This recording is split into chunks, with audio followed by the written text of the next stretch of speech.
So today I want to do something fun, and I want to talk about the theology that stands behind a couple popular country songs. So songs we're going to be looking at today are Meant to Be, Almost Maybes, Thinking About You, and Where I Find God.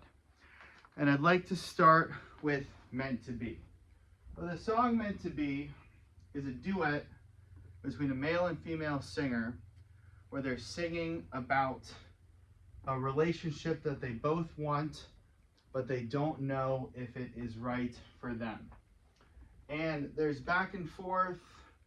The guy's ready. The girl has some experiences in her past that make her harder for her to be ready. And this is the central conflict of the song.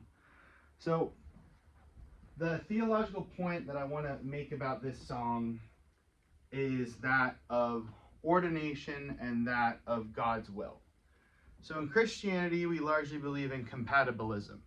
This is the theology that there is a interplay in life between man's will and God's will. We do not assume that a man or woman, by his own course of action, can have an unfettered influence in the natural world that is completely within his control. We as Christians believe there is a greater force, a higher power, if you will, that has its designs set on how the natural world should operate on a global level, and just as importantly, on an individual level. So this is where, when we talk about this concept of meant to be, I'm ever fascinated by secular presentations of romantic bonding. Because romantic bonding, aside from the creation of children, is one of the greatest miracles that can happen on the face of this planet. Two completely different souls who come from different backgrounds can connect and collide and ultimately combine in such a way that is so beautiful and unique and is one of the most deeply moving and personal situations that a human being can ever be in.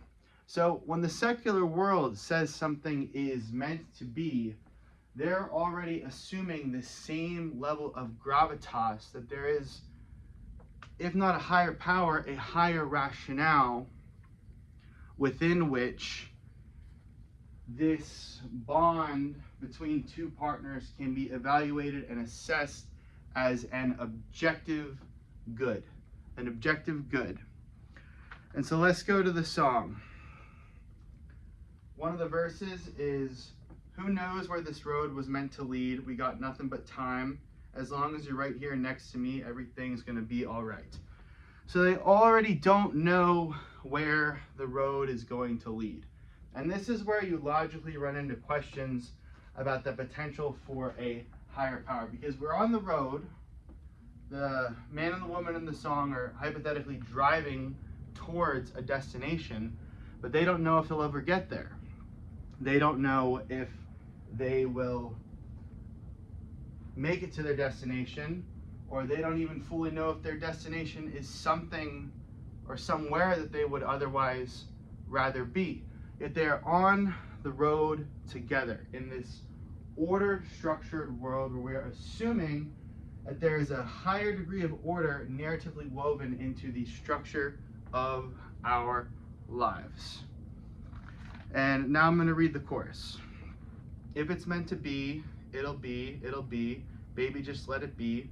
So won't you ride with me, see where this thing goes."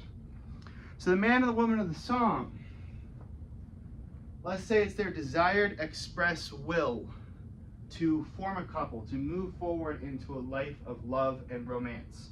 And the fact that both of them want to do this, and the fact that both of them realize they might not be able to do this, creates this ambiguity. But the singers of the song trust in the ambiguity. They understand that the road they're traveling maybe circuitous. It might end somewhere they're not ultimately happy that it did, but they're willing to take the ride. They're willing to assume that this world that they live in has a higher order, a higher power. And you can look at that two different ways. You can look at it and say in a negative way, oh, this is terrible. Wait, I cannot control my surroundings, my environment, the people in my life. My will is not sufficient to bring about the life it is that I want. But that's not the position that the singers of the song are taking. The singers of the song are taking the position is that if it's meant to be, it'll be, baby, just let it be. So if the destination, if it is God's ordained will that these two singers couple up and they are happy and they love each other, and then at that point, if it's meant to be, it'll be. So instead of forcing all this pressure on the situation to try and manifest an outcome, they just drive the road together. And if it's meant to be, one way to look at it is they won't be able to stop it. But another way to look at it is that you don't have to worry so much about getting there because you will get there eventually. And I think that is ultimately a positive conclusion to draw from the providential narrative that the song displays. That was the first song. Now I want to talk about the song Almost Maybes. And I think we've all been in the situation where this song is describing. So I'm going to say the first verse. I had one say we were done in a Baton Rouge college bar. It really came out of nowhere, man. I took that one pretty hard. So this song is listing and categorizing all of the failed relationships of the singer of the song. Some of them, he's happy they're gone. Some of them, he still thinks about. And I think just right out of the gate, this presents a really important question for Providence. Because we assume as human beings that we are in control of our actual world, of our individual world. That we can think and we can speak and we can move forward and we can form opinions and we can make things make sense in our own heads. Now, a Christian will tell you God can put things on your heart. He can challenge your mind. God is intimately involved in our personal lives as Christians and as humans. But when you talk about these relationships, now we're starting to draw a clearer picture of where providence is at play. Because a relationship inherently requires, by design, that there are two consenting people in the relationship. So the man in this song is finding himself in the situation where he wants an outcome that is dependent on another person, and he's not able to achieve that outcome. That is out of his control. He does not have the unilateral power to command anyone to do anything. So we're already seeing throughout the song numerous relationships listed that were out of his control, we're out of his control, we're out of his control. And now I want to build on that by getting into the chorus. Let me get some water.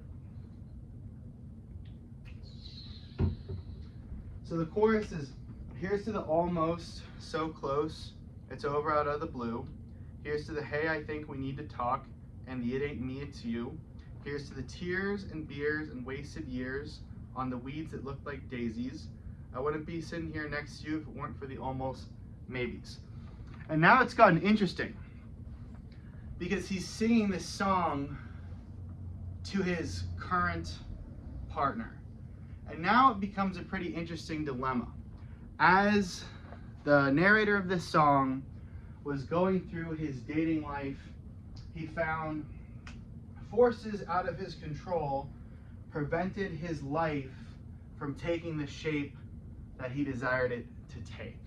So our narrator seems powerless in the face of all this. It seems like he is subject to the whims of the various women he either likes a lot, likes a little, or doesn't like that much.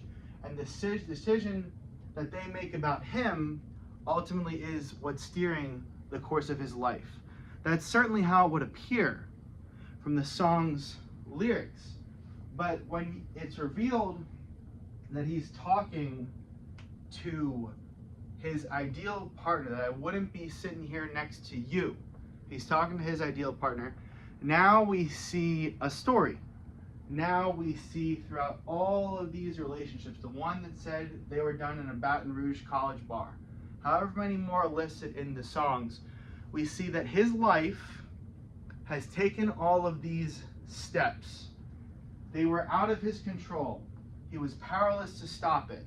But now, sitting here next to you, he can see how each almost maybe, each so close it's over out of the blue, is one step in a long process that's not only making him romantically available, but shaping him into the person he has to be so that he can ultimately sit next to her. And if we assume that is an ordained relationship, it was meant to be like we're talking about in the last song, then this becomes evident that all of those different relationships had to happen.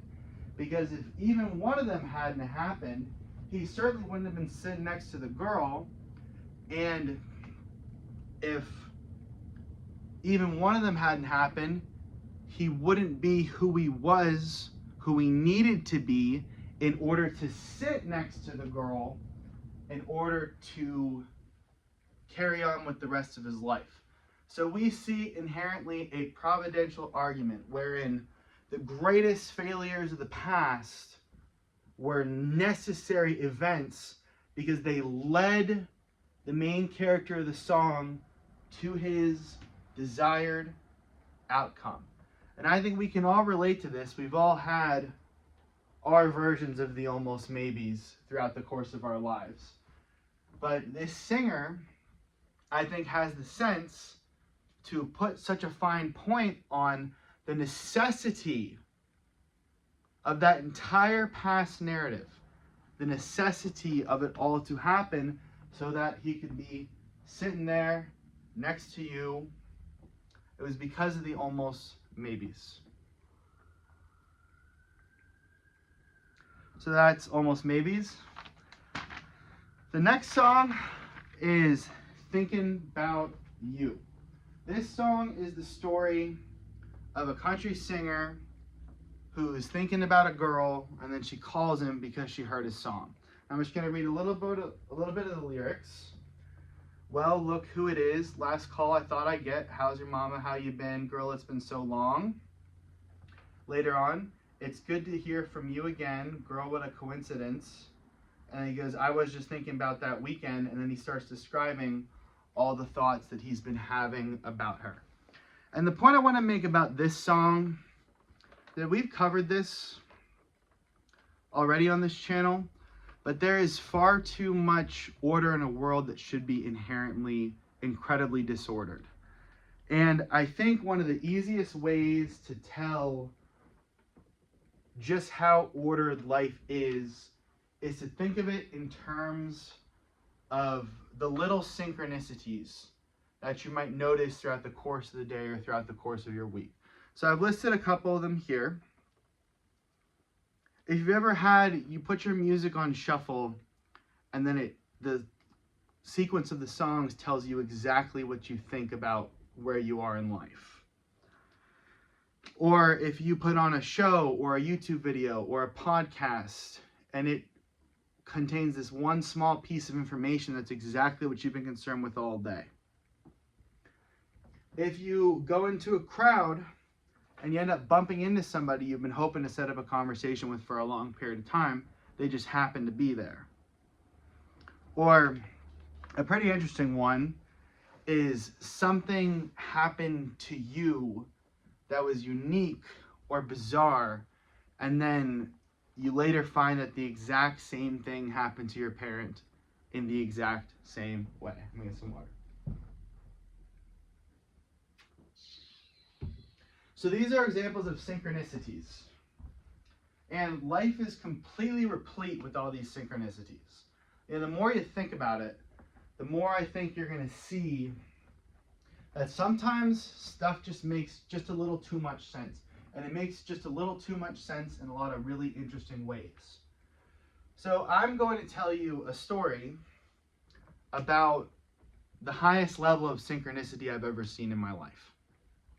So I'm a cigar smoker. I belong to a cigar club, and I'm a member. I go pretty frequently. So I go to this club.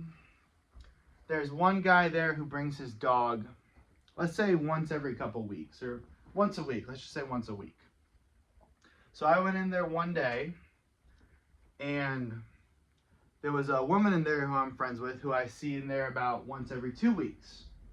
And on this one day in particular, nothing was noteworthy, except for the fact that when the dog ran up to the woman, she started to back away. Like she was scared the dog was going to bite her. And I found this odd because as an adult in America, you should have been brought up around so many dogs that you really shouldn't have a fear response unless something bad happened to you when you were young. So this made me reflect. I'm sitting at the table, I'm smoking my cigar, there's baseball on the television. When I was in 4th grade, I had this friend, and I would go over to his house to play Xbox. And I went over there one day, my dad dropped me off, how he was saying hi to my friend's mom, and they had this little pug, and this little pug was jumping all over me. And me and my friend were laughing our butts off because we were in 4th grade. And then we quickly took our leave to go downstairs and play Xbox. But when I sat down, I saw there was blood streaming down my knee. The dog had bitten me, and I hadn't realized. So, thankfully, my dad hadn't left yet. He took me in the car to go see a doctor. And as soon as I got out of the car at that doctor's house, 2 of the biggest dogs I'd seen in my entire life pulled right up to the door and started sniffing me. And in my little 4th grade mind, I had a choice to make. I had to decide, is this the moment I now become afraid of dogs? Because I had every reason to. But I saw these dogs, and I got scared, and I decided, you know what, dogs weren't that scary. So now we're back to the cigar club.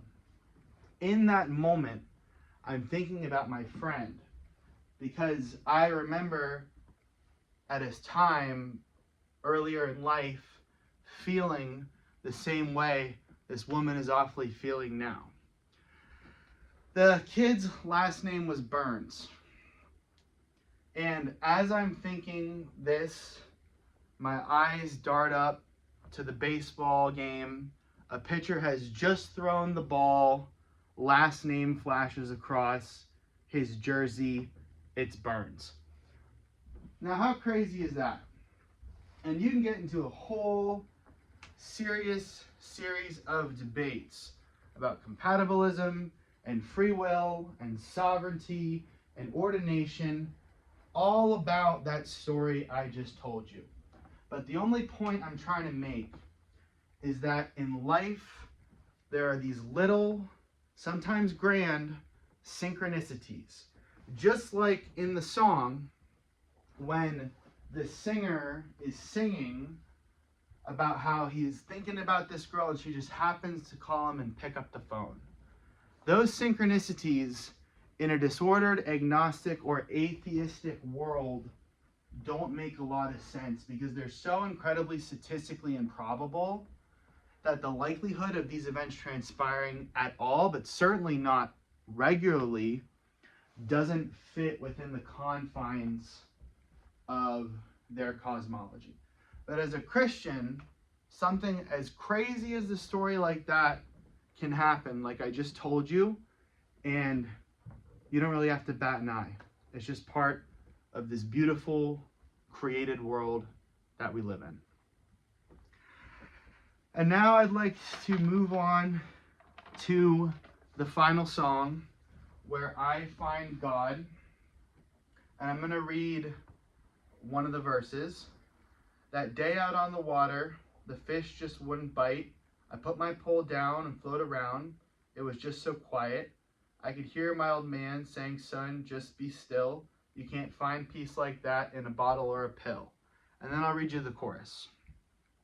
From a bar stool to that Evan Rude, Sunday morning in a church pew, in a deer stand or a hay field, interstate back to Nashville, in a Chevrolet with the windows down, me and him just riding around talking, whether I'm looking for him or not, that's where I find God. So the song is talking about finding God, finding God's presence in a position of solitude. And this is just a country song, but you might be surprised to find just how scripturally aligned that sentiment is. So I'm going to go to the scriptures. We're going to look at 3 today, and we're going to talk about how this song makes the mark. So this is in Matthew chapter 6, verse 5. And when you pray, do not be like, this is Jesus speaking, do not be like the hypocrites, for they love to pray standing at the synagogues and on the street corners to be seen by others. Truly I tell you, they have received their reward in full. But when you pray, go into your room and close the door and pray to the Father who is unseen. Then your Father who sees what is done in secret will reward you. So this isn't just something that Jesus tells us to do. This is something that Jesus evidences himself. So now we're going to the Gospel of Mark, chapter 1, verse 35. Very early in the morning, while it was still dark, Jesus got up, left the house, and went off to a solitary place where he prayed. But we see this evidence in the scriptures. Our country music artist friend is doing that in a more conventional country music setting, but the structure or the intent is still absolutely there. And the last scripture I want to go to is in the book of 1 Kings. This is the story of Elijah. And at this point in the story, he's been called to go to a mountain. And the Lord tells him in verse 11, the Lord said, go out and stand on the mountain in the presence of the Lord, for the Lord is going to pass by. And I'm going to read this whole thing because I think it creates a very beautiful picture. Picking up again in 11. Then a great and powerful wind tore the mountains apart and shattered the rocks before the Lord. But the Lord was not in the wind. After the wind there was an earthquake, but the Lord was not in the earthquake. After the earthquake came a fire, but the Lord was not in the fire. After the fire came a gentle whisper. When Elijah heard it, he pulled his cloak over his face and went out and stood at the mouth of a cave. So the voice of God isn't in the wind or the earthquake, it's in the fire, it's in the whisper. And a million pastors are going to tell you all about this concept, so I don't need to do it to death here, but all I'd say is that God is trying to talk to you. You just have to be in a place quiet enough where you can hear a whisper. So that's 4 country songs, interpreting the theology behind them. I think this was pretty fun. And in closing, I'll say the irony of me making this video in a button-down, patterned, collared shirt with a big beard was not lost on me. Thank you, and God bless.